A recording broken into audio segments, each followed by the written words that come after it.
All right, everybody, I'm super excited to announce and to invite our guest on today. This is Dr. Jordan Fry, who is a plastic surgeon, and he works not in the same part of the neck of the woods that I work in. So he's over at the Erie County Medical Center. But Jordan's also the founder of the Prudent Plastic Surgeon, where he discusses basically all things personal finance. I know that Jordan loves talking about real estate. He loves talking about personal finance basics too, and has even some courses that help doctors, kind of put their ducks in a row when it comes to personal finance. So I can't wait to dive into money and life and, everything else that we're going to talk about today, Jordan, but welcome to the show. Yeah. Thanks for having me. I'm excited to be here. Yeah, I'm excited to have you. I think it's gonna be fun because you and I share, a good bit in common. So that said, I don't want to spoil it for the listener. So tell us a little bit about your background and then we'll dive into it. Yeah, sounds good. I'm from Buffalo, New York, which is where I live and work now. I did my training in New York City in plastic surgery, and sort of in like the financial terms where I started realizing the importance of this stuff was the end of my training. So my training was 6 years of residency and then a year of fellowship. And so I was at the end of my fellowship and realized that I was burned out, that I was experiencing burnout, and I hadn't even started practicing yet. And so it took a long time just to realize that. And then I started thinking about, well, why is this happening? And talking to my wife and family and kind of figuring out what was going on. And it's obviously multifactorial, but a big part for me, I realized, was financial, or like a lack of financial well-being, which I never really considered. Because, I was at the end of this long road and everyone was saying, oh, you're going to finally be a plastic surgeon. You're going to be making all this money. It's going to be great. And in my head, I was just like, it's not going to be great. Like things are not going to be fine. I have $500,000 in debt. I have credit card debt. I have no savings, no investment. I have no idea how to do that. I have 2 young kids, family. We're going to move. Like, I don't know how to do any of this. And it doesn't seem like it's going to get better. Everyone's just telling me like bigger salary, bigger bills. And I was super stressed out about that. And it was constantly on my mind. And I was one of those people that I was like, I'm not in this for the money. I don't care about money. When people would ask me if I had investments or whatever, I'd be like, that's not what's important. And I just actively stuck my head in the sand. I had 7 years of training where I could have been like qualifying for PSLF, all this stuff for all this debt I had. But every year I would just close my eyes and like just hit defer on my loans, which was obviously a huge mistake. So anyway, I realized this was a big component. And so my wife and I said, we got to sort of take control of this and try to educate ourselves and learn a little bit. And we were intimidated and scared of looking at our mistakes, obviously, but we did that. And over the course of months and learning from a lot of people like yourself, we kind of came up with a financial plan. And I realized at that point, we hadn't made a cent more of money. Our net worth was still like negative 500,000 more than that. But we had a plan where now I knew, okay, we'll be able to pay off our loans. We'll be able to reach our financial goals, financial freedom, this concept I hadn't even heard of before. It's something that, if we just follow this plan, we will reach. And that gave me so much more peace and increased my financial well-being, where, again, I wasn't making a cent more. I was still a fellow. I still had really rough work hours, but I was able to focus in a lot more about what I loved in plastic surgery, operating, helping patients, these kind of things. And my burnout did improve, along with other mindset things that I did. It just became really important to me, like you've seen, to try and help other people, other physicians sort of realize this as well, because too many of us just ignore it. And it's a taboo in medicine, which it shouldn't be.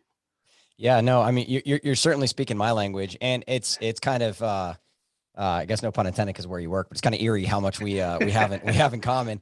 So yeah, you're married, you got young kids, you figured this stuff out in fellowship. You realized that you were burned out pretty early in your career, and that personal finances played a part in that. And in a nutshell, that's definitely my story too. And so it's pretty cool to see that. And I'm kind of curious to know, because of that similarity, how you think money and burnout, are connected, if they are connected, like how do you see that? Because I certainly have views of that myself, but I'm kind of curious from your perspective right now, a couple of years out from training, how do you view the relationship between money and burnout?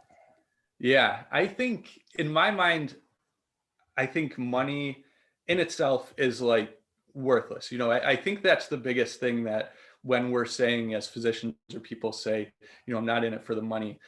Well, I get you're not in the concept just to accumulate money for no reason, but we don't think about it as money is just a tool. It's a tool that can do good for ourselves and for other people. And in that sense, it's obviously really important.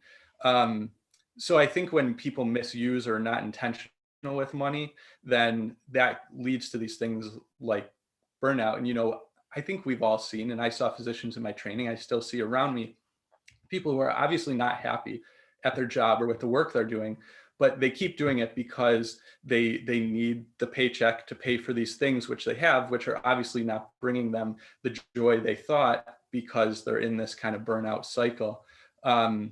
So that's kind of how I see it. But then money can kind of like set you free. And I'm not financially free yet, but I've just seen by spending our money the right way, we have the things that bring us happiness. We're also able to save like 40 to 50% of our income each month, which progresses us towards that financial freedom and that ultimate control of our own time. Yeah. So that's kind of a roundabout way of how I see it. I don't know. What do Yeah, you no, think? no. I think it's really, I think it's a great view, and just to hammer some of that home, right? So, like you're saying, money is not the end all be all. It's kind of the means to an end that allows you to accomplish Mm-hmm. things. And it's interesting because it is a double edged sword, like you're mentioning, right? You have the side, like if you're the ostrich, you put your head in the sand, like your Mm-hmm. financial situation will absolutely be the thing that keeps you trapped in a terrible job.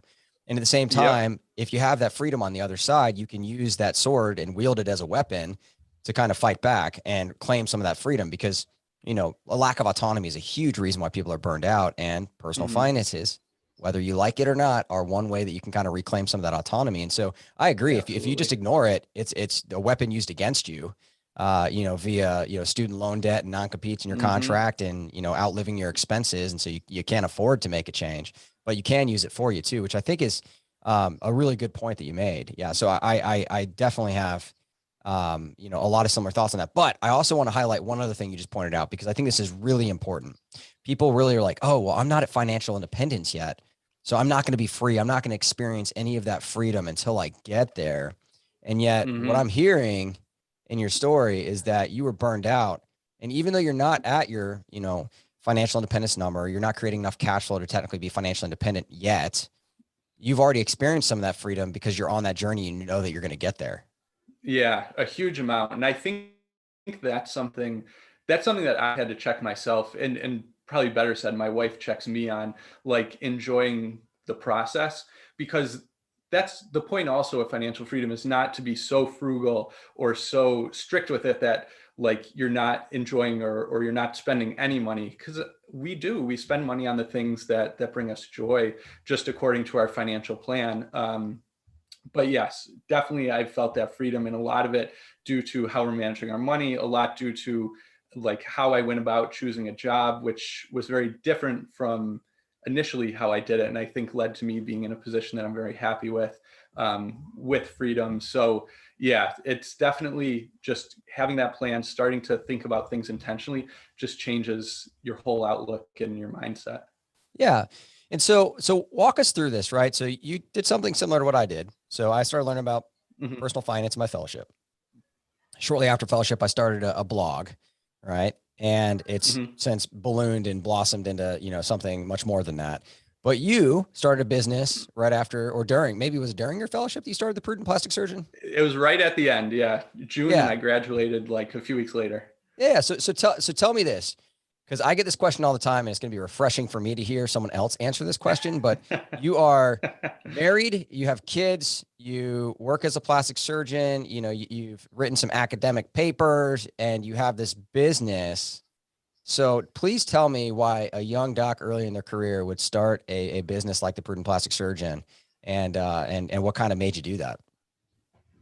Yeah, I thought there was a few things. One was I just had a ton of people coming up to me as people were finding out, like, oh, he's sort of interested in this or learning about it, and asking me. And I realized sort of how big a problem this is. And I thought, well, I can be a person that's sort of sharing my story as I go through it, and the ups and downs. And the other aspect was I had not, and I still haven't really up to this point, met someone in quite as deep a hole as I was. And I thought, you know what, if I can show that I can get out of this, then anyone can do it. Yeah. And people at least can look at the starting point and go, well, I'm not that bad off. Mm-hmm. So obviously I must be able to as well. And then it's just become like, as you've experienced, it's so fulfilling to see people that you're able to help and kind of go through this evolution as well and experience the freedom that we have. And it's just really rewarding. Yeah, no, I think that's that last piece in particular is spot on. But I also don't want to gloss over because, I get asked this question all the time, and I think you did this naturally, which is great. But people are like, oh, hey, I want to start a physician side gig or non-clinical income, or I want to, start an online business or real estate or whatever. They basically have this idea that they want to basically accelerate their path to financial independence. And so they're like, but I don't know what to do. And I talk people through, especially in ACE, through the 3 Ps, so the passion, purpose, and profit. Right. And so you already found that purpose by basically answering the question, like, what do people naturally ask for your help on? Like, what are people, and you're like, oh, people were walking up to me, asking me about personal finances. I was starting to learn about this. And so I realized that, oh, maybe people want to hear my voice on this particular topic. Exactly. Yeah. And so, I would say for anyone listening that, like, that's a huge breadcrumb that life drops, and it dropped you to help you figure out, oh, this would actually be pretty fulfilling for me. And it's something I enjoy teaching people about. And so you started, this awesome website, and, I've been helping a ton of people since then. That's pretty cool.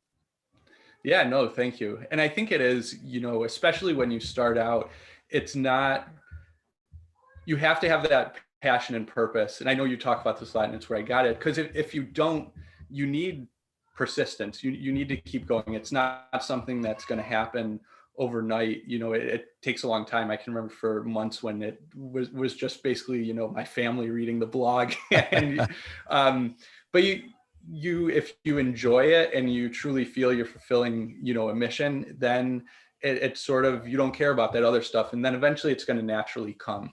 And it just takes a lot of time. Yeah. No, I agree.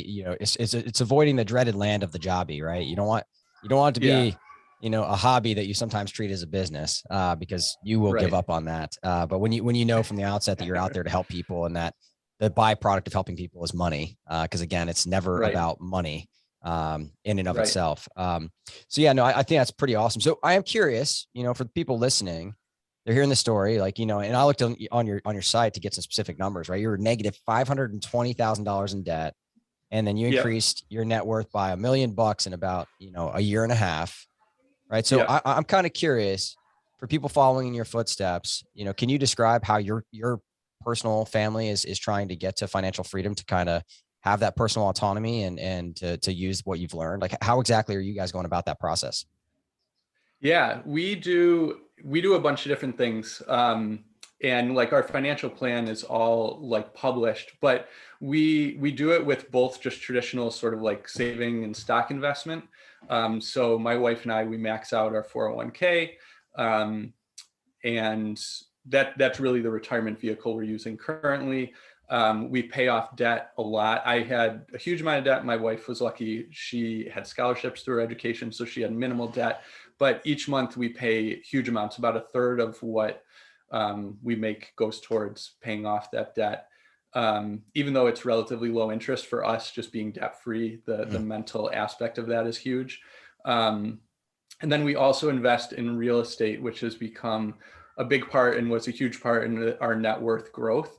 And I think that's another area where sort of the snowball effect, like with the website, is sort of evident, where we start out, we just bought a year and a half ago, we just bought one duplex. It was relatively small. We bought it for like $170,000 in Buffalo, which is, if you can look online, it's ranked as one of the worst real estate markets, but it's actually not. But so we bought this one duplex, and we just bought it the right way. We got it cash flowing. We fixed it up. We rented it out, and we started making money, and we just saved that money. And every month we would also save more money from our income and just put it aside. And so this started to grow and grow. And then we bought a second property around the same price, another duplex. And then the money in that account just kept growing now from these two properties with rent. And we were able to refinance the first one. And now we're closing on our fourth, and it just keeps snowballing to now where we're making about $8,000 of cash flow a month from these properties. Yeah. Just again, because we bought them the right way. We self-manage, but we automate everything. So it's really pretty hands-off. And my wife, while she does work full-time as a college professor, her hours are not as much as mine. So she was able to work more hours towards the real estate business and get real estate professional status. So we've really been able to use that to accelerate our wealth building. But we still do believe in like the very traditional things of saving, paying off debt, investing in 401k, retirement vehicles, etc. We don't have all our eggs in the real estate basket. Yeah, no. And so I just, yeah, echoing what you said. So, what I call is the hybrid financial independence model, right? Which is exactly what you're doing. Mm-hmm. So you're doing some traditional savings towards your 401k, Mm-hmm. and you're also creating some cash flow. And so some listeners on this particular podcast, they obviously come here for stuff on mindset and physician life. And so they might be hearing this money stuff for the first time. And so financial independence from that, that traditional savings standpoint, right? That is, the typical or common or historically, kind of based precedent to save enough money so you can someday draw it down. And eventually you might have enough cash flow to come from that savings that you can then retire. Just Whereas, live on that. yeah, if you're spending $8,000 a month and you have $8,000 of cash flow, coming from real estate, you're technically financially independent already because you have the cash flow coming from, so long as those properties are stable and, the income is, dependable. But you're doing a mixture of those two things, which I think is great. And is exactly, what we do. I don't dabble in real estate, but, our cash flow comes from my business.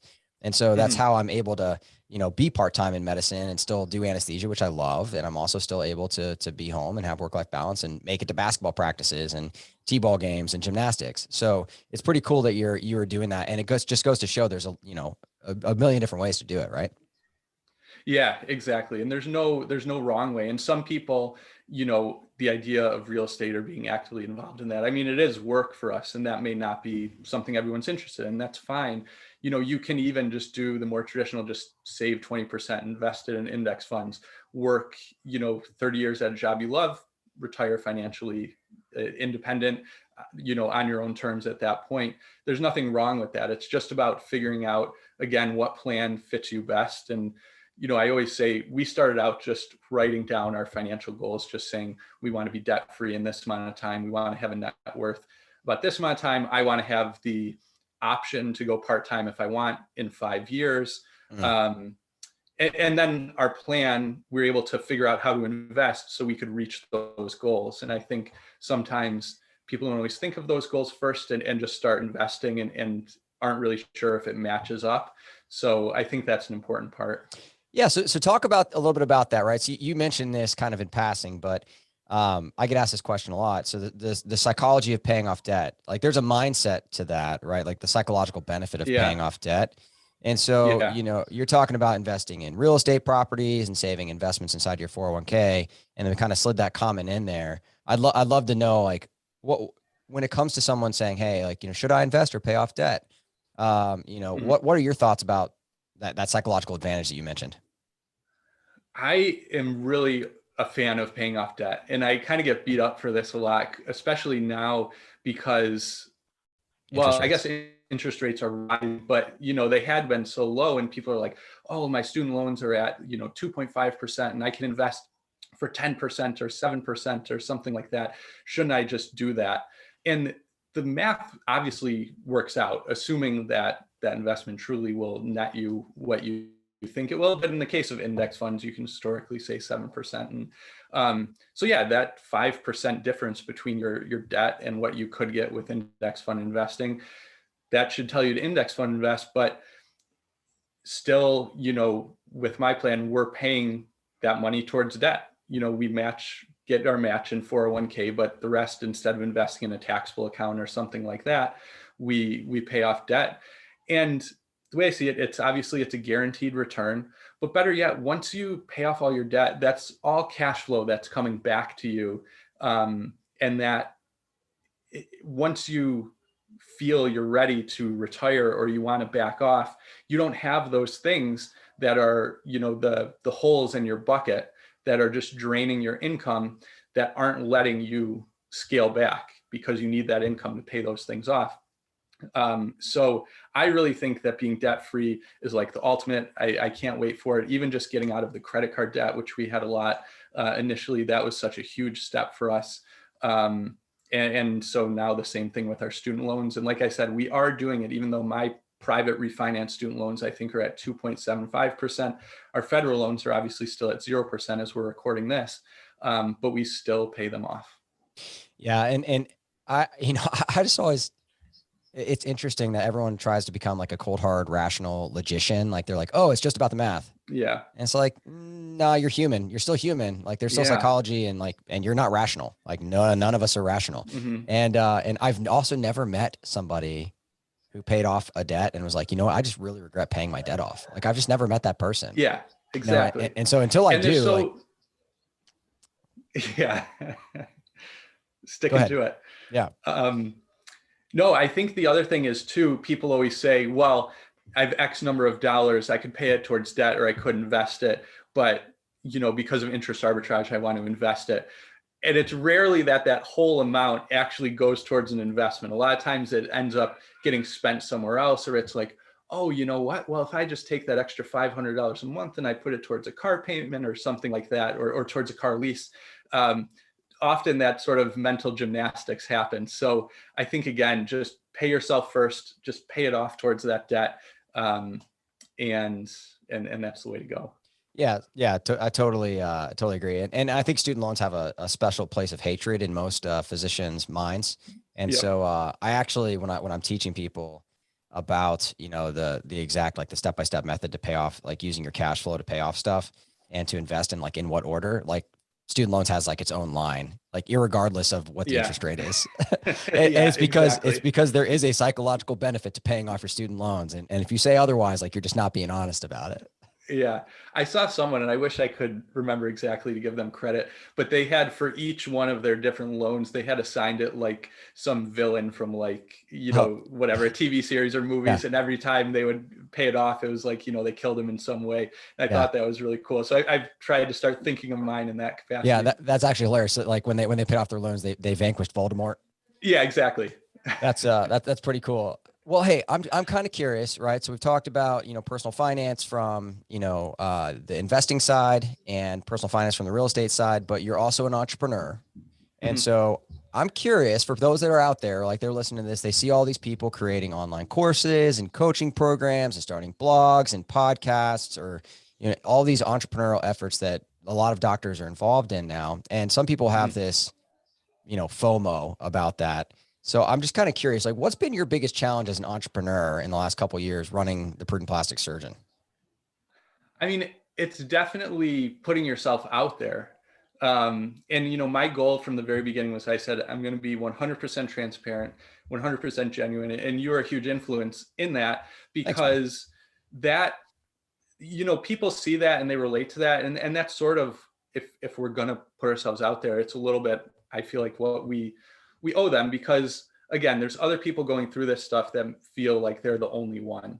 And, if we can show them that that's not the case, and that there's a way to get better, there's a way we can enjoy our work, there's a way we can, beat burnout, and feel that freedom, then that's really powerful. But with that also, you open yourself up for criticism. And I can remember, I said, I started the blog, and for a while it was like, no one was really, paying attention. And then one day I remember there was someone that just like slammed me in a comment and was like, oh, this is like the worst. And, this is totally ridiculous, all this stuff. And at first I was like, oh man, that obviously kind of hurts.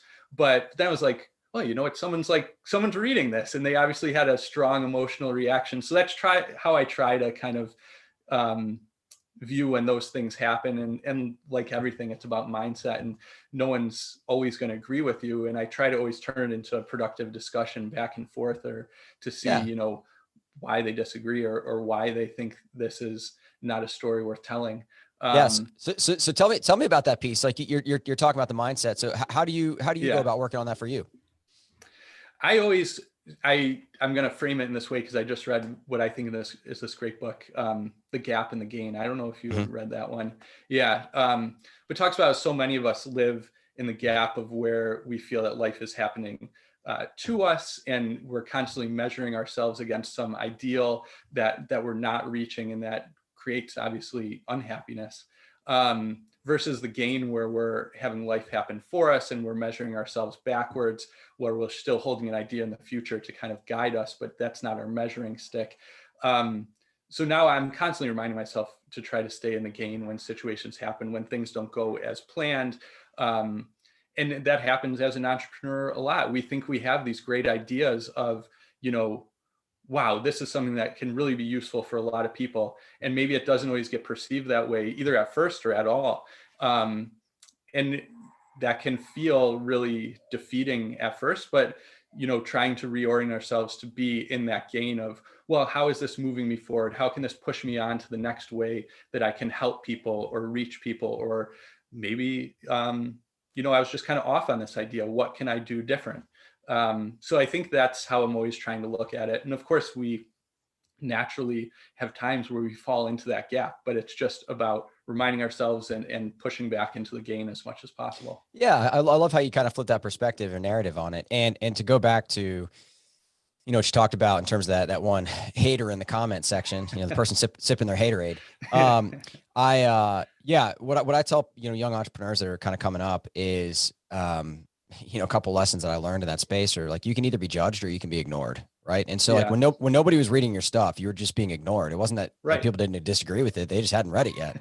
Right. And so like the point at which you get that first hater, the first troll, the first keyboard warrior, who says whatever they say about you, like viewing that as like look, I have enough traffic now to get my first troll. Yeah. Right.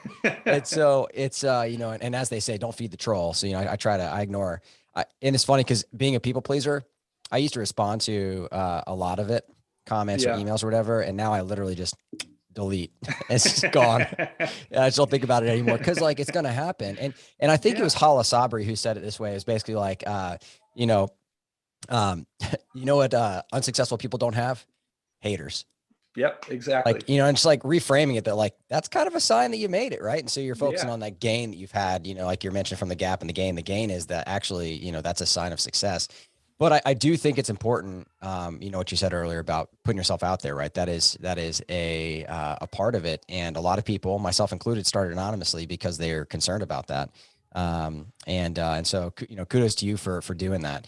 I think that's, really important, and it normalizes things for people, kind of like you were saying. So yeah, Jordan, if you to kind of round out things a little bit, talked about it a lot. We've talked about mindset. We've talked about money. We've talked about, life a little bit, but if you had one thing that you could tell, the audience that's listening to you, like one piece of advice you might give, to those that are just behind you on the journey, like what would that be?